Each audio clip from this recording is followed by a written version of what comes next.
Welcome to Backtalk Live. I'm Tom Hardigree. Good to see you tonight. You know about this, and you know what I do. What I've got tonight, I got a guest tonight. This guy I've known since 1980. All right, let me just give you the rundown. I was 26 years old and very frustrated. We'll talk about it during the show, but I was very frustrated. I ended up writing this Congressman, Larry McDonald. He was a congressman in Georgia's 7th District. He was a Democrat. There was a very unflattering article written about him in the Atlanta paper, but I could tell that he was somebody I needed to be associated with. I wrote him a letter. He sent a couple of guys down here the summer of 1980 to recruit me into the John Birch Society, Alan Rutledge and Bill Cherry. The three of us remain friends all through the years. Well, Alan is with me tonight. Alan Rutledge he's from Marietta. He's a financial planner, I think, but he is he's one of the 4 smartest guys that I know. And I'm talking about well-educated, and I'm not talking about rocket science or any of that kind of stuff. I'm talking about in history and politics. Larry McDonald, who we'll talk about later about my relationship with him, but he was off the charts smart with all this stuff. Pat Buchanan, John McManus, and Alan Rutledge. Those are my 4 all-stars. And if I ever need to know anything, I'll go to some of what these other 3 have written, or I'll call Alan. But anyway, he's here. We're going to be talking about some some stuff that you didn't learn in school, or you don't learn from Fox News or MSNBC about history and about why things are going on. We'll talk about it a little bit after the break, but fasten your seatbelts. If you're ready for a stimulating conversation, turn your television up and tell the kids to go to bed. We'll be right back.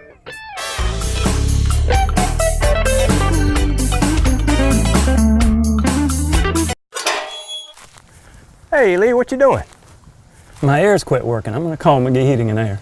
Wait a minute. You got a screwdriver? I know a good bit about this. I can walk you through it. Won't take but a second.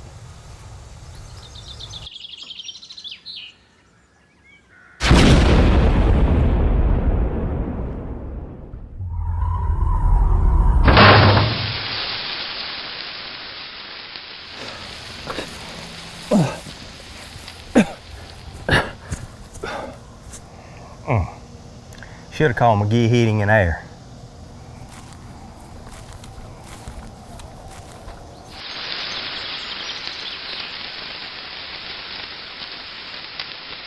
McGee Heating and Air. Comfort you can count on.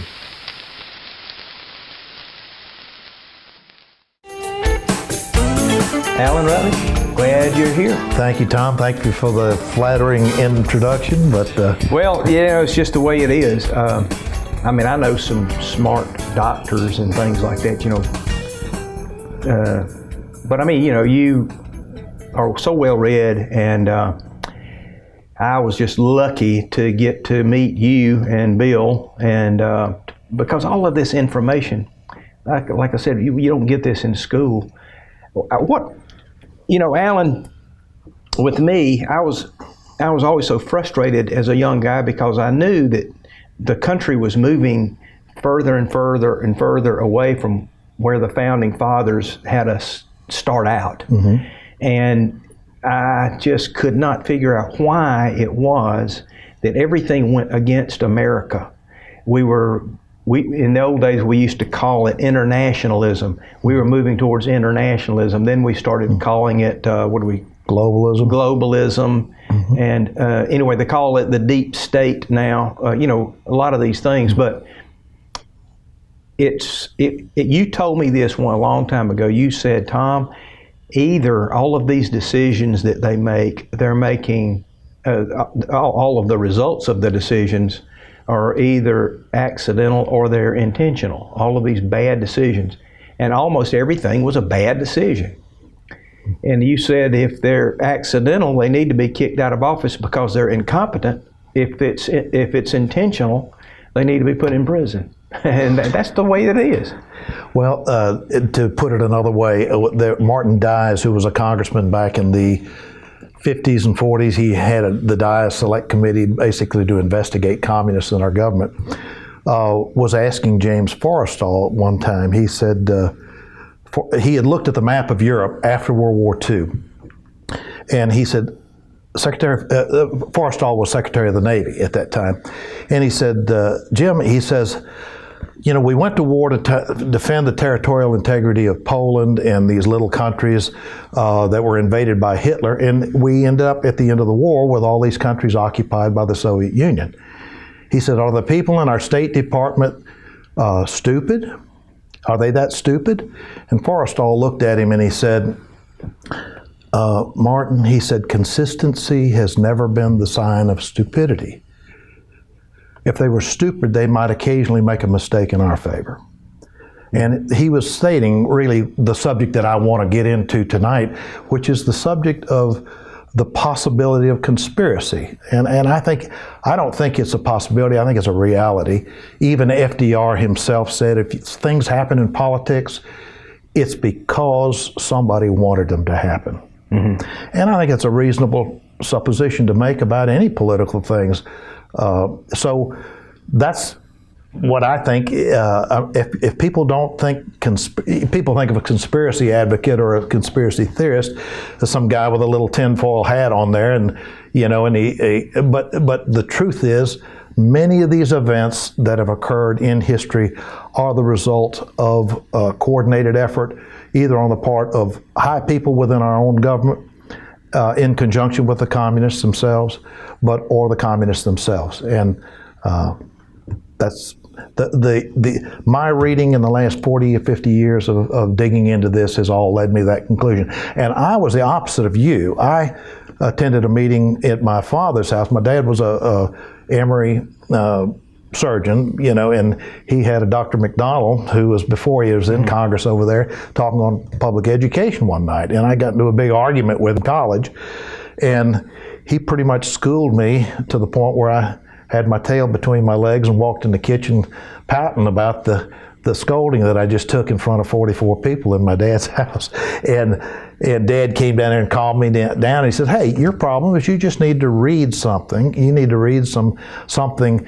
And it's not just that you need to read something, but what I got involved with and what helped me tremendously with the Birch Society was they had already blazed the trail and found the books that were the important and salient books about these issues, and they had collected them all together so that the student of history, if he really wanted to understand what's behind the news, he could begin with one of these books and read the story and learn for himself. Yes, you know, I got my degree in economics at Georgia Southern College, and it was 1974 when I graduated.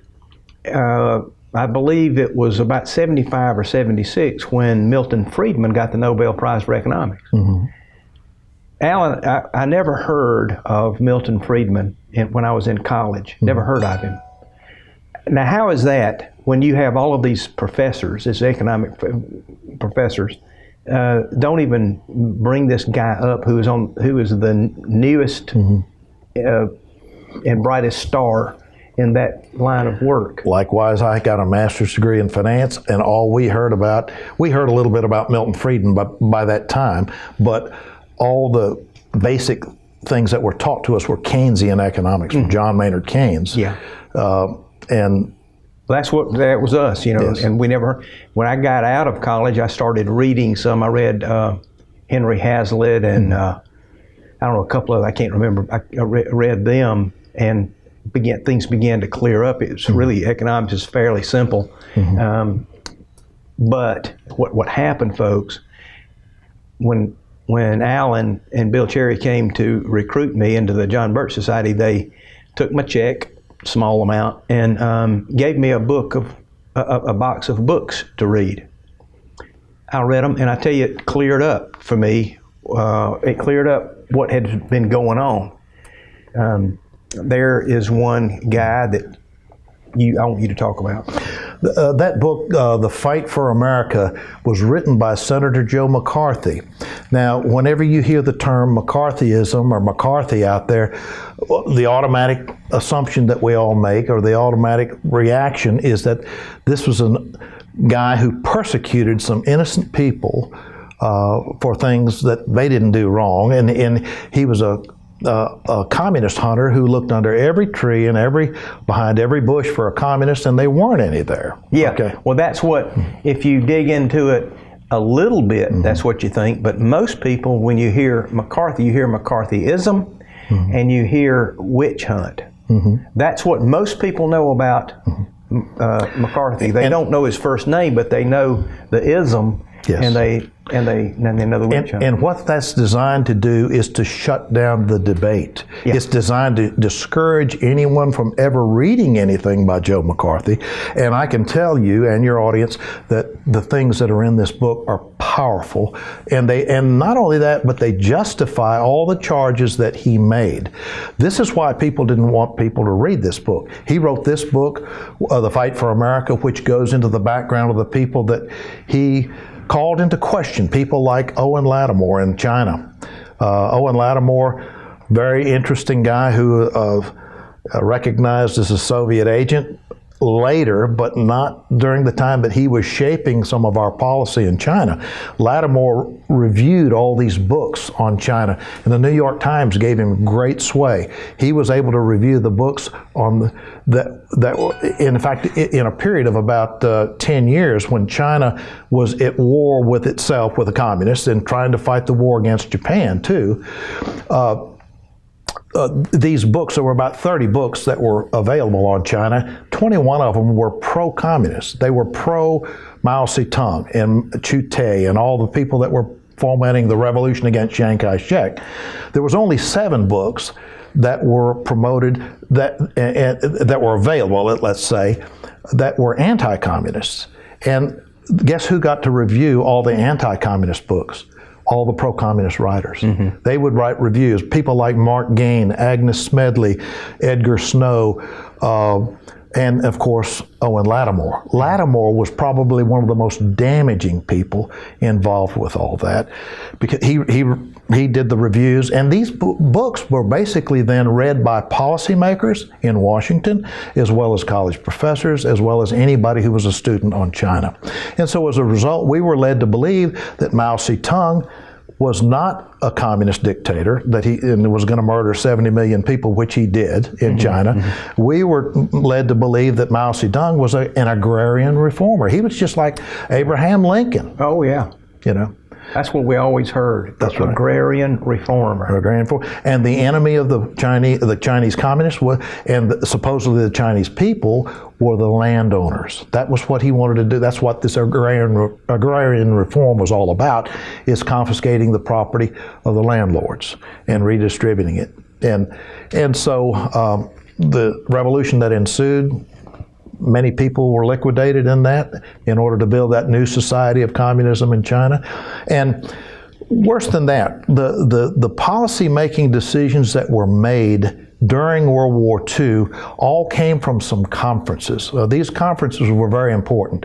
Quebec was one of the first conferences where Roosevelt and Stalin and various, Stalin didn't come to Quebec, but then the other conferences were Cairo, Tehran, Yalta, and Potsdam. And all these things had a huge impact on how the lands of Europe and China were all going to be, in the Far East, were all going to be divided up after the war.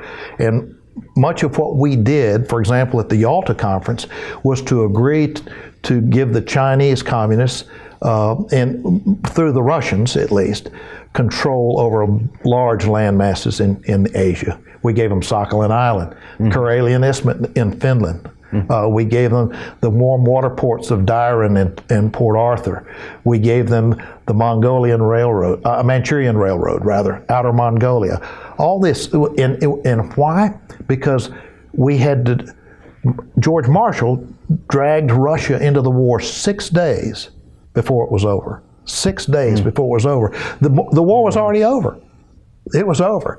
And yet Marshall came in and forced this decision on the American people to accept all these terms where we gave all this land to, and my former boss, Larry McDonald, if you'll remember, was killed on a flight over Sakhalin Island. That island would not have even been in the hands of Russia had it not been for the Yalta Conference. Do I remember? I think I wore your phone out that night. That's right. That was September 1, 1983. Yeah. I had scheduled Congressman Larry McDonald to come to Hartwell to talk to a few groups and to talk to 3 newspapers and 2 television stations, because you got to remember, in those days there was no social media, no internet, none of that. The way that you got a message out was to get in newspaper or TV or radio. So I had him scheduled to do that. He was supposed to come up and spend a couple of days and stayed at my house. That night, his secretary, Carolyn Price, called and said that he couldn't come, that he had to go to South Korea. Senator Jesse Helms had asked him to go to South Korea, and he would be back. He would come to Hartwell in November. Well, that night is when the Soviet Union shot his plane down along with 268 other passengers with a missile over the Sakhalin Island. Mm-hmm. Yep. So I wore his phone out that night. I'm wearing you out. No. But we're going to have to take a break. And when we come back from the break, it's going to be more of this interesting stuff. And give me a text or a call if you have a question, because he'll have the answer. I don't.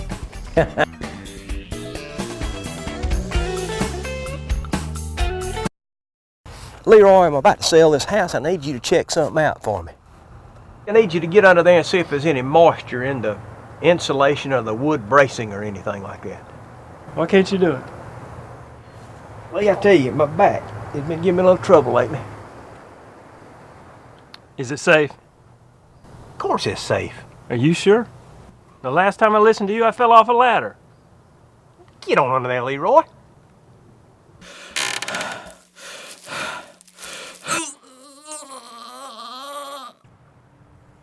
Everything look all right in there? Oh, God. Oh, it looks terrible under there. There's moisture all up in the insulation. It's ruined. You're going to have to call hair and gutter and insulation. I'll do it, Leroy. They're the best there is. Thank you a lot. Call Hair and Gutter and Insulation today for your water restoration needs in your attic or crawl space. Not only can they install your insulation, they can dry out your home and treat for mildew and mold if needed. Call today for your free in-home inspection. Leroy, I'm about to be late for my tea time. Thank you a lot, old buddy.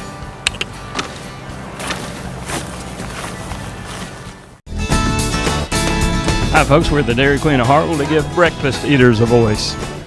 So how'd you fellas like your Dairy Queen breakfast? Oh, they're mighty fine. Excellent. The best breakfast in town. Good breakfast. How do you like high taxes? I don't like them too good. I don't like them in the local level or any other part of government. Don't like them at all. I don't like high taxes.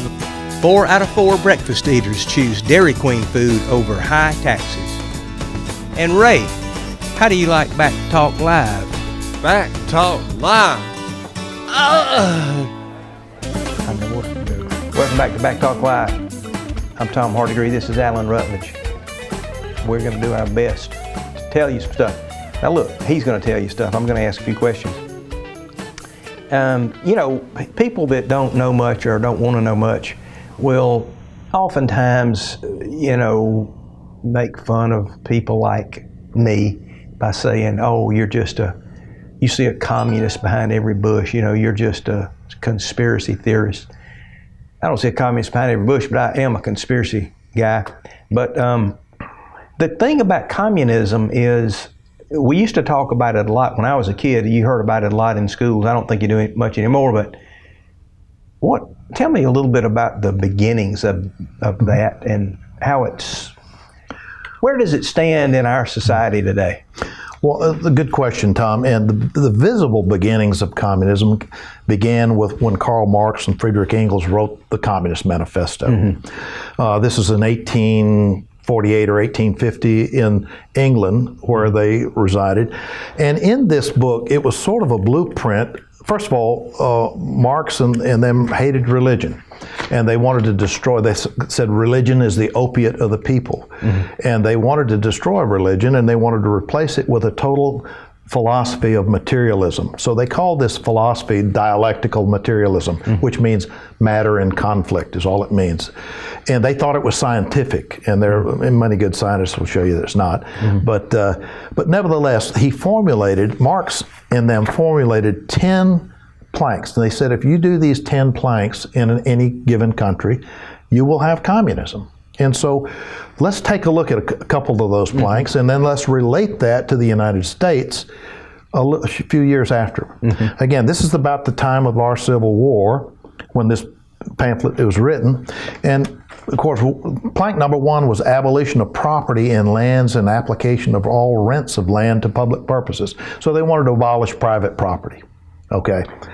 And as that relates to America? Well, as it relates, we haven't abolished private property, but we have put great restrictions on how people can use their own property.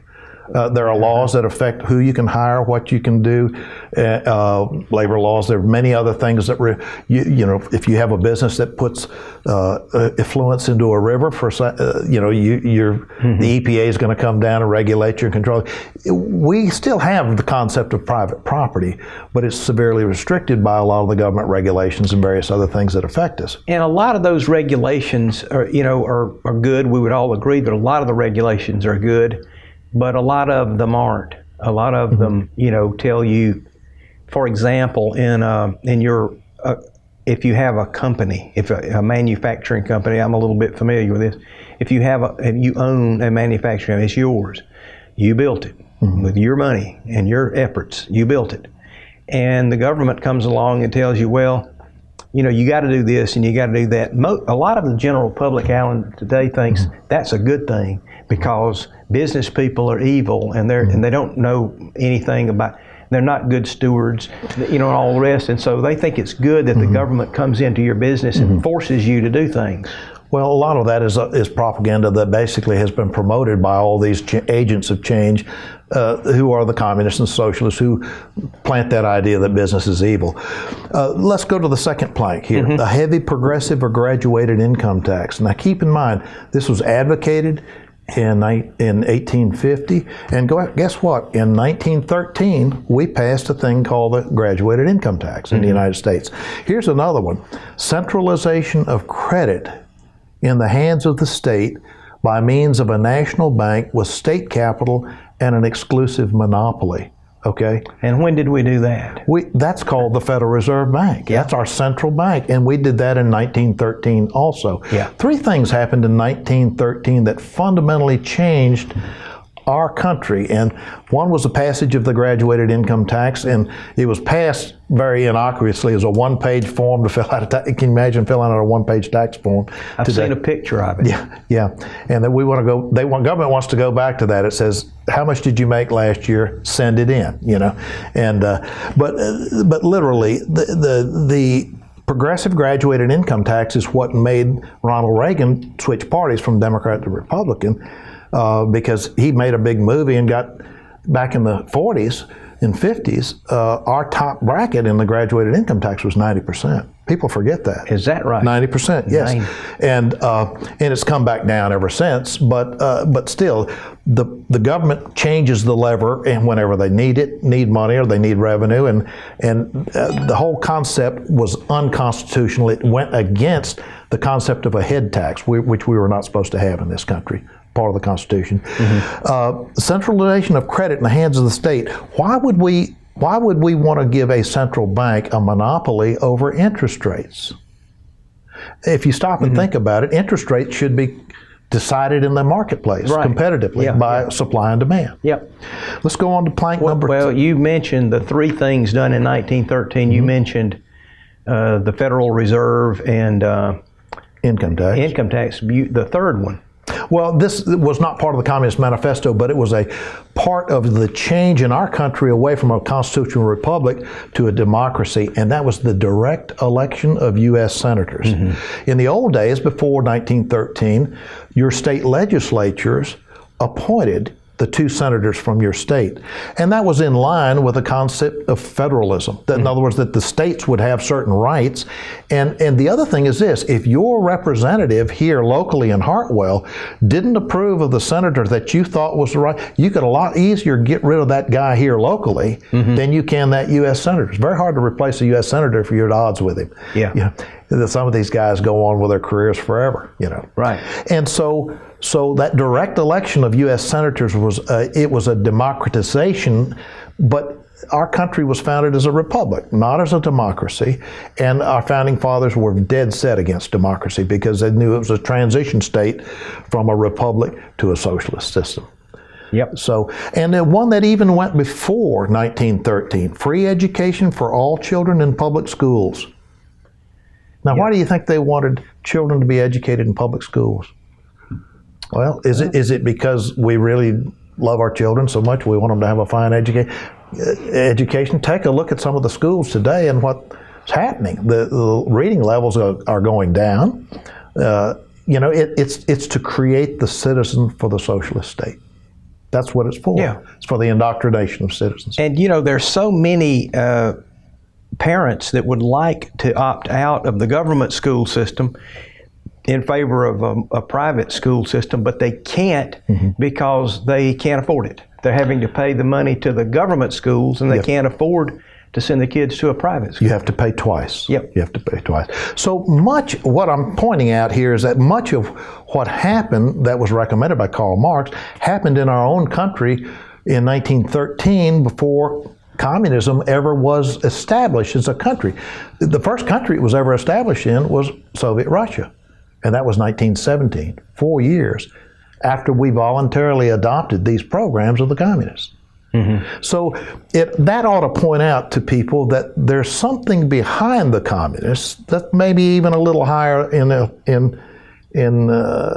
authority than the communists. And let's just give another example of that. Here's a book called Philip Drew Administrator. It's written by Colonel Edward Mandell House. And who was House? House was President Wilson's alter ego. He was the unseen hand in the Wilson administration. He personally selected many of the cabinet people in the Wilson administration. And if you go back, he wrote the 14 points. He was very actively involved in this passage of the graduated income tax. Now, what are the 14 points? 14 points had to do with World War II and the settling, World War I rather, I'm sorry, the settling of World War I. But this book is an interesting book. This is a fictional book. It was written by House, and in it he describes a coup d'etat, in other words, a military coup that would take over the United States, and the guy, Philip Drew, who would execute this coup was a Marxist. He was a Marxist socialist.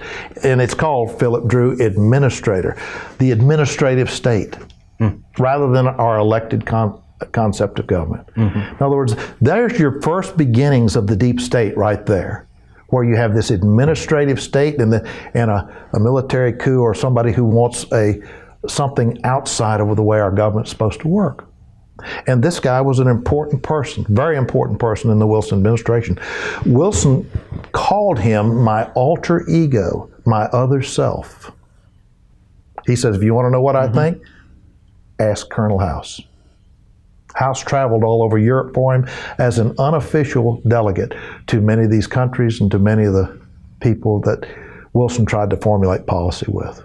See, this is the kind of thing, Alan, we're going to go to a break in a second. This is the kind of thing that, you know, people should be interested in. And if you're a person like Alan was when he first got started and you think, oh, this is crazy, well, do some reading, you know, and see for yourself. And those of you who are legitimately interested in this stuff, read some of these books. And Alan has a whole list of books that he recommends people read, and when his email address comes up on the screen, write it down, send him an email, and he'll send you a copy of the books that he would recommend that you read to sort of, you know, help you understand what he's talking about. We're going to take a break. We'll be right back.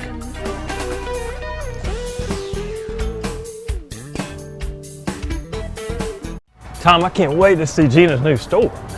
Me, Lee, don't let me go overboard in here, please. Lee, she's got beautiful jewelry. She's got men's wallets. Oh, yeah. Yeah, I've been looking for one. Yeah, why don't you go ahead and get that and see what happens. Tom, you need some t-shirts, man. Simply Southern. Look at all this. Oh, yeah, man. I think I'll get a t-shirt, Lee. I think I'll get one. Tom, they've got totes, monogrammed, insulated and uninsulated. Yeah, man. I got to have this one. Lee, they've even got monogrammed handbags. Ooh, wow. Yeah. I think the wife would like this one. Sure. Tom, they even had a pet section. Pet deodorizers, pet scarves, clothes.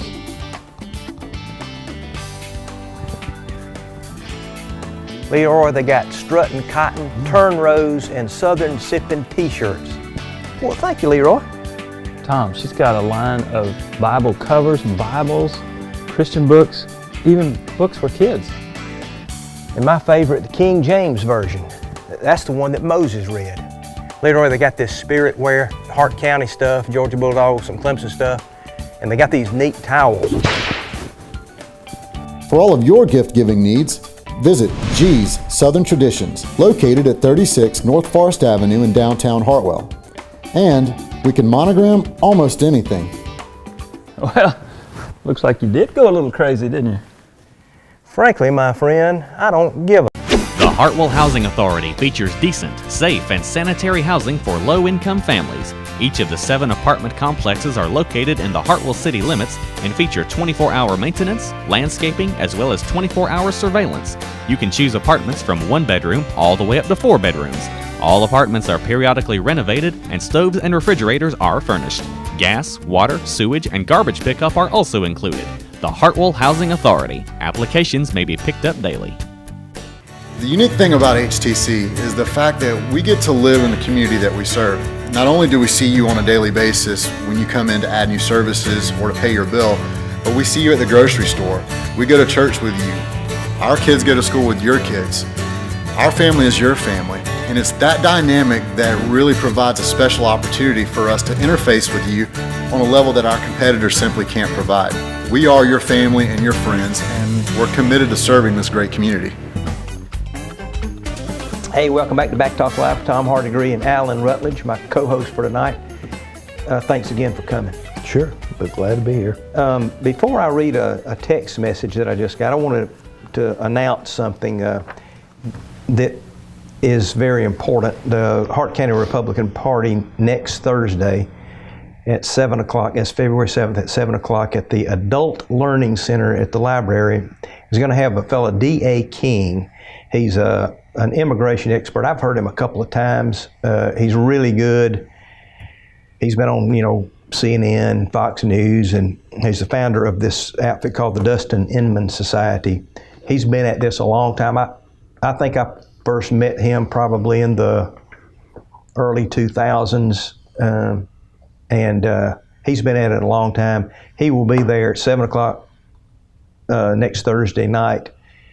I don't mean to be competing with myself, but you ought to go down there and see him at the Hart County Republican Party. Oh, let's see, I got a text message. As a former dedicated public school teacher, I am highly offended at the assertion that the goal of public schools is to indoctrinate students into a socialist society. Well, let me say this. That's my assertion. I'm not saying that that's her assertion. She may be a very dedicated teacher, and I'm sure she is. I'm not against education at all. I would not have spent 40 years trying to self-educate myself on all the areas of history that were neglected by my college professors. Okay, I would not have taken the time and the trouble to bought all these books on my own and to do this digging and reading had it not been for the fact that this information was denied me in my college education. I would think that some of these things would be the subject of questioning in our higher institutions of education. But this is kind of, Alan, this is kind of what you run into in government education and, with a lot of people who have gone through. It's like they don't want to look at this. They don't want to hear anything about this. Mm-hmm. They want to shut you down because you are crazy. Mm-hmm. I got another text message. Hang on. I am enjoying your show. I have a question for your guest. I am worried more about our national debt than any other threat to the U.S. One day we will not be able to finance our government. What will become of the United States when we can no longer borrow enough money to keep our government operating? I think that's an excellent question. And if you stop and think, I did the math the other day with roughly $22 trillion in debt. Now understand that $22 trillion is only our on-budget obligations. That's to run the budget. That doesn't include Social Security, doesn't include Medicare, doesn't include many other programs. And so when you add it all up, we're probably closer to $122 trillion in debt. If you take just the $22 trillion and divide it by the population in this country, it's about $56,000 per person. Okay? Now, I had 5 children. That means my wife and myself and my 5 children owe whatever that number is, 7 times 56,000. That's a pretty serious number. Now, his question about what are we going to do if people won't buy our debt? Well, if you remember under President Barack Obama, we already had one degrading of our credit worthiness as a nation. It went down. And why? Because people begin to doubt when you get this far in debt that you can pay. And it appears that nobody really does want to pay this debt off. Nobody wants to reconcile it. So what do? Do we become a third world nation like Argentina, or that defaults on its debts? And if you default on your debt, nobody will lend you any money again, or nobody with any brains will, or they're going to charge you through the nose to do it. And if you stop and think, I was complaining about this Federal Reserve Bank. The Federal Reserve Bank has artificially driven interest rates almost down to zero. And our government the interest on the debt's the third largest item on the budget. I think it's the third largest item on the budget. Wow. So the question is, if we can't pay for our debt at 0% interest rates or 2% interest rates, how are we going to pay it if normalized rates occur, if they go back up to 6, 7, 8%? What happens if the interest on the national debt is more than all the tax receipts? That our lady who's the dedicated teacher out there won't have any revenue to pay for her salary anymore. What do you do? That's a great question, and I think Americans need to be thinking about that. The spending is what's going to destroy this country. And this is what Robert Welch, the founder of the Society, Birch Society, always said, is that tax and tax, spend and spend, people are too dumb. That was what John Maynard Keynes said, and what Harry Hopkins said. Yeah. And it's the mantra of these folks, because they don't care what it costs. Look at Ocasio-Cortez up there. She doesn't care what health care costs. She thinks, we can do anything we want to do. Forgive all our college loans. And these people have been through college. All right, this one says, I am also an educator who sees our public education as a failure. And then from the one that was the former dedicated public school teacher, says this now, and follow up. His comment was not stated as his opinion. I'm glad he clarified it as such. Okay. And again, please understand, I'm not trying to attack people that are dedicated educators and are trying to do their job. I'm just simply saying the present state of affairs with the public education system doesn't allow us to really examine these questions in a really careful light, the way they should be. Well, I never got this stuff in college. Well, that's really the whole point. It doesn't have anything to do with teachers who are going to their jobs and doing the best they can. But I got as I said, my degree in economics, and I never heard of conservative economics. It was all Keynesian economics. I didn't even know what the word Austrian meant. Yeah. Hayek and all of those guys. Yes. I read them after college, but my father wasted a lot of money getting me an education because I didn't learn what I was supposed to learn. Yeah. I saw only one side, and that was the left-leaning side of the thing, where the government is in control. The government's supposed to be in control. The government is wise, and they know how to spend my money better than I do. That's the one philosophy. Yes. But that's not the philosophy that I needed. I need to learn both of them, not one. Okay. many think the U.S. defaulted on our debt when Nixon took us off the gold standard. Yes, in 1971, we actually went off the silver standard. FDR had closed the gold window, and he made it illegal for Americans to own gold in 1933. And in fact, it was a $10,000 fine or a jail sentence if you kept your gold. Citizens were ordered to turn their gold in. I remember reading that now, and I'd forgotten it. Yeah, and in 1971, Nixon closed the gold window, as this person has very ably pointed out, and we also took our currency off the silver standard. And the problem with that is this: we then changed as a nation from an asset-based currency, or a currency that had some form of asset backing or something of value behind the currency. We went away from that to a total debt-related currency. And how high can the debt go? As far as the politicians want to push it, until it collapses, or until somebody repudiates that debt, or somebody defaults on that debt. And we're headed that way. Yes, we are. If we could go back to an earlier point too, we were talking about this Philip Drew administrator in these early years. One of the other things that happened at that point in time after World War I was the desire of these globalists, as you pointed out, to form this thing called the League of Nations. The idea behind this was we just fought the war to end all wars, World War I, and now we want a League of Nations. Well, the American people looked at this league that was proposed to them, and they very astutely realized that if we get in league with all these other countries, they may force us to give up our own constitutional rights that were protected to us under the U.S. Constitution. So they rejected the League of Nations. They rejected it outright. The Fabian socialists who were behind that globalist view then said to themselves, okay, we got to figure out a way to get this done. And so they formed an organization in the United States in 1919 called the Council on Foreign Relations. And in Britain, they formed the Royal Institute of International Affairs. These were brother and sister organizations. Their purpose was to be sort of like a leaven in the loaf of the American thinking.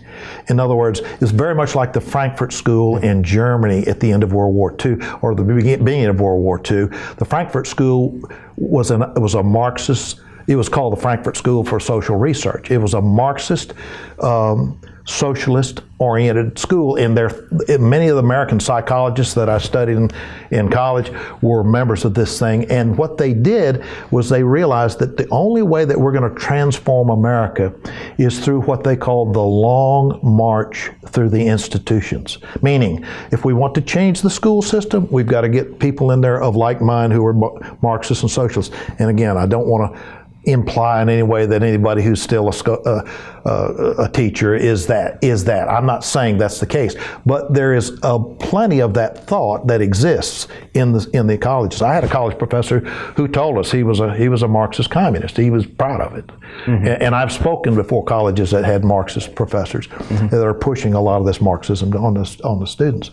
Well, a lot of this that they're pushing, that like the European Union, they say, these people that say diversity is our strength and the multiculturalism, and all of that kind of thing is just not resonating with the people. Look at these yellow jackets over there in France right now that are revolting against all of this. Take a look at Poland and Hungary. Both of them have refused all the immigration policies of the European Union. They're trying to be, EU is trying to force them into accepting all these immigrants. And the president of Hungary has said, no, we want to remain a Christian culture. We do not want to incorporate other societal ingredients that will disrupt that cultural state.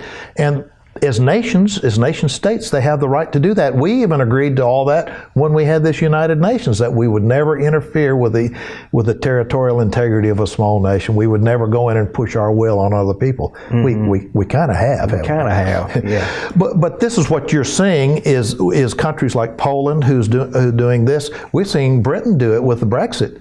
Britain is saying we want to be extricated from all these nonsensical agreements and these quasi-governmental entities these all under the auspices of a trade agreement. Trump tried to do that here with the TPP. He's negated the TPP, the Trans-Pacific Partnership, and NAFTA. Of course, he's replaced it with something that I'm not too sure I think is so good either. Yeah. But at any rate, all these things tend towards globalism, whereas I think we all ought to enjoy our own cultures as a nation state. It's better for us that way. We have more control over what goes on in our borders. All right, it's time, isn't it, Wes? Am I right? We're going to take a break. We'll be right back. We'll wrap this up and, text some more messages, give us a call, whatever you like to do. We got 15 more minutes.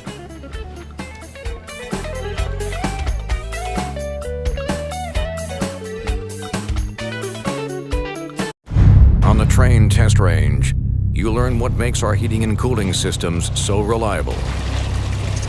If there's a breaking point, we'll find it. It's hard to stop a train. Really hard.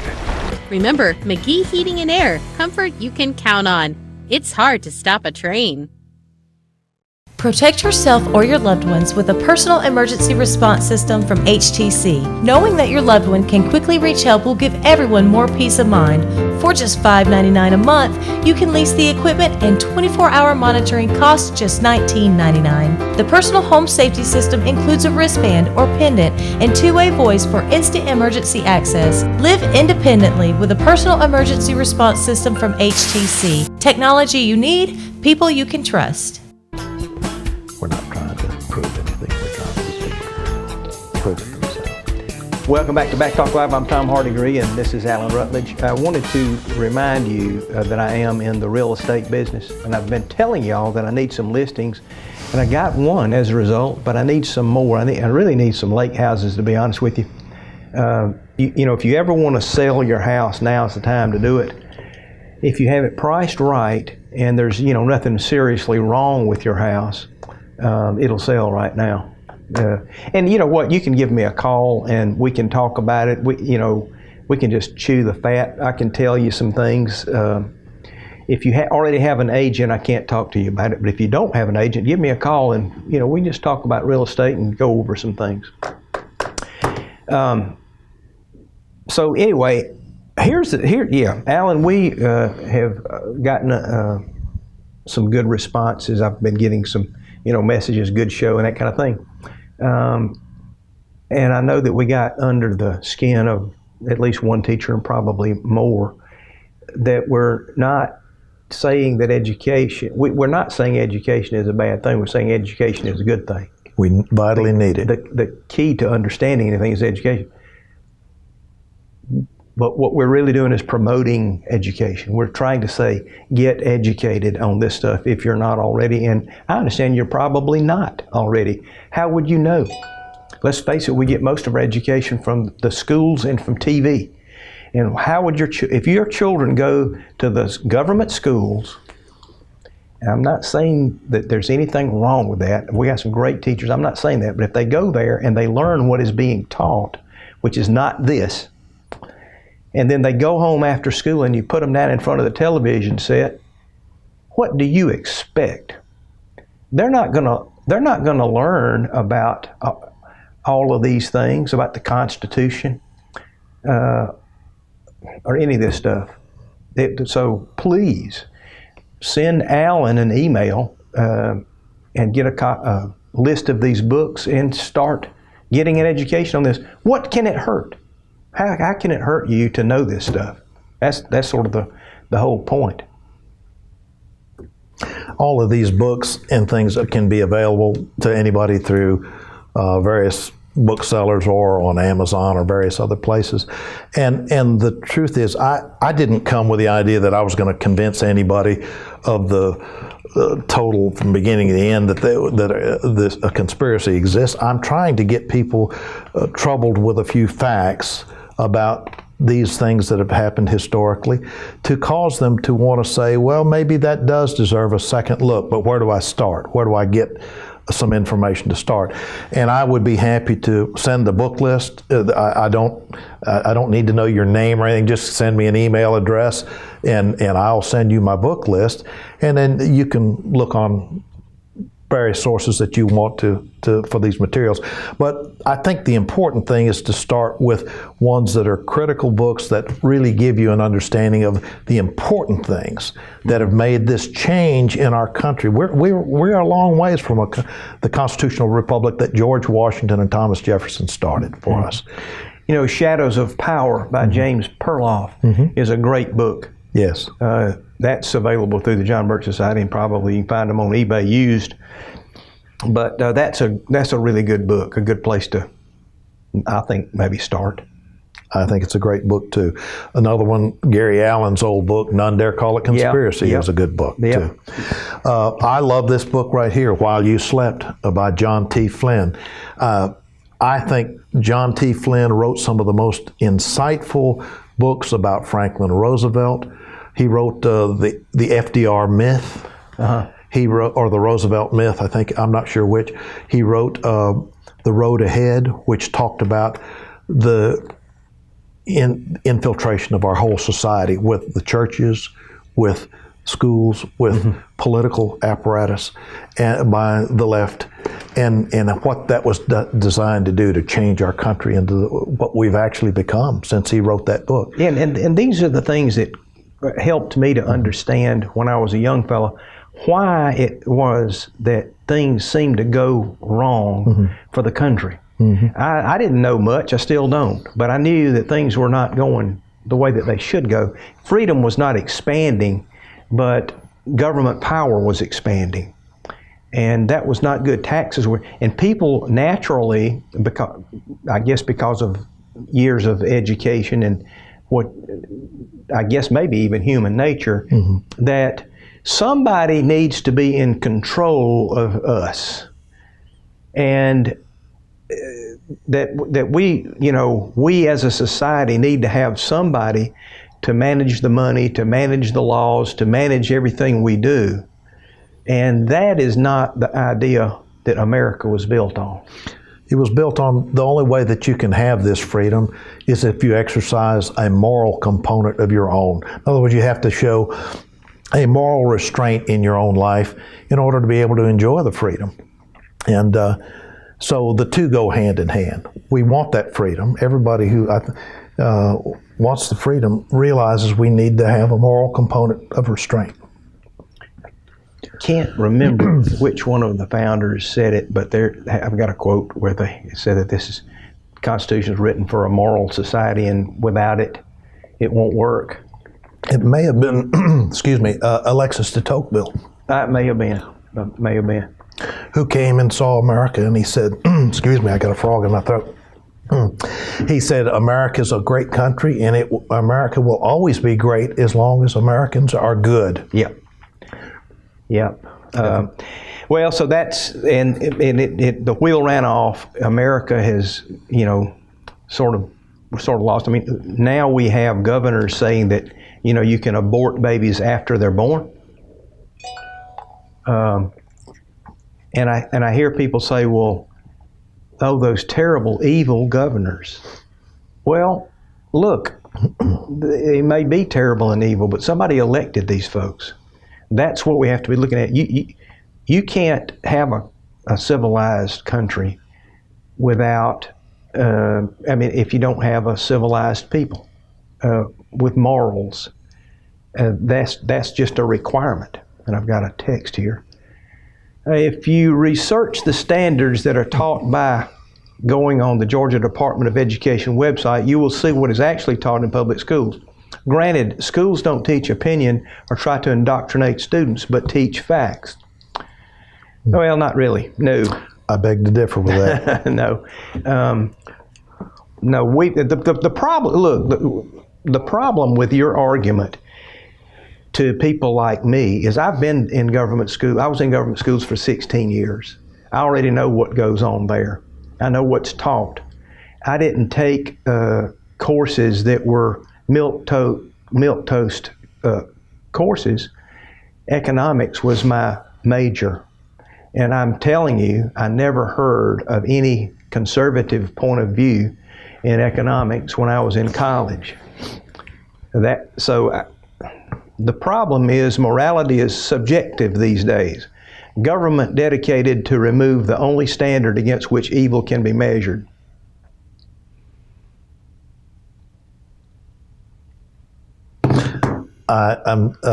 Morality is an objective thing. I don't think it's a subjective thing. It's pretty simple. You know, when our Lord handed down the 10 Commandments, that was a pretty objective yardstick. And you can stretch the yardstick all you want. It doesn't change what those words mean. You know? Hopefully things have changed in schools since the 70s. Yeah, they've gotten worse. and I'll say this: when I mentioned this organization, the Council on Foreign Relations, earlier, which was designed to kind of seed the thought towards international globalism. One of my professors in East Carolina was a gentleman by the name of Dr. Sugg. He was an admiral, ex-admiral from the Navy. He was a member of the Council on Foreign Relations. And guess what? The books that we got in that class were all from the Council on Foreign Relations. If you wanted to get extra credit in that course, you had to read Foreign Affairs, which is the publication of the Council on Foreign Relations. So the argument that we are not being shaded in our education, I think, requires a second look, and somebody has to back up from this thing. When you're personally involved with it, it's easy to be insulted by something like that. I don't intend any insult for anybody. What I want somebody to do is to back up a little bit and take a look at everything, but get a different perspective on things too. If you eat out of the same trough every day, you know, you're gonna have the same meal every day. Get to a different wellhead, a different fountain of knowledge, and compare that with what you've been doing, and you'll find it's very different. All right, the fellow that wrote that said the problem is morality is subjective these days, he wrote back and said, I believe objective morality, it seems to be disappearing is what I meant. It came across wrong. Very well stated, and I agree with that. Yep. Well, what parting shots do we have? We got just a couple more minutes. Well, I think just this, that if we want if we don't like some of the things, which I don't like, that are going on in our society, we first of all have to get informed. We have to know what our founding fathers wanted. And I'll give you just a little example of, I went to lunch with a physician one day, and he couldn't believe the election results 2 elections ago. And the young lady that came to wait on us at the table was a college student. And I asked her, I said, she looked young, and I said, are you a college student? And she said, sure. And I said, what are you studying? She said, history. And I said, great. I want to prove something to the doctor here that I'm having lunch with. I said, can you tell me what Article 1 of the Constitution refers to? And she says, no, I don't know what that is. I said, can you tell me what the First Amendment to the Constitution is, or what it's about? She said, well, if you'll read it to me, I'll tell you what it means. I said, no, this isn't, I want to know if you know anything about it. She said, no. I said, do you know what the Second Amendment is? No. I said, do you know what, I said, we read about it in the news all the time. She says, no, I don't know what that is. And I said, do you know what the Fourth Amendment is? I said, I'll give you a hint. We give up this Fourth Amendment every time we step on an airplane. And she says, no, I don't know what that is. No, she says, you're making me feel stupid. I said, it's not my intention to make you feel stupid, because if we ask that question to every person in this restaurant, every table, we'd get probably the same or similar answers. Maybe not as bad as that. But I told her, I said, you need to go back to your college and tell them you want a full refund of your tuition. I said, you're not getting the basic education that we got in the 6th grade on this type of thing. Yeah, when I was a young kid, we were taught about communism. We were taught about a lot of these things. But we got 1 minute. I want to thank some people. I want to thank you, Alan Rutledge, for helping me out tonight and just bringing this great show. Of course, Wes Bailey and Hart Telephone. Thank you so much for you guys allowing us to do this. The Dairy Queen, Herring, Gutter, and Insulation, Hartwell Housing Authority, G's Southern Tradition, and McGee Heating and Air sponsor this thing, and I thank you for doing that. Everybody go by and buy things from them. Now, I know there are a couple of you that are going to go by and tell them, Tom's been talking bad about things. Well, go ahead, but the rest of you go and buy things from them. How about it? Tell them you appreciate giving you a voice. We will see you next week. We'll talk about something.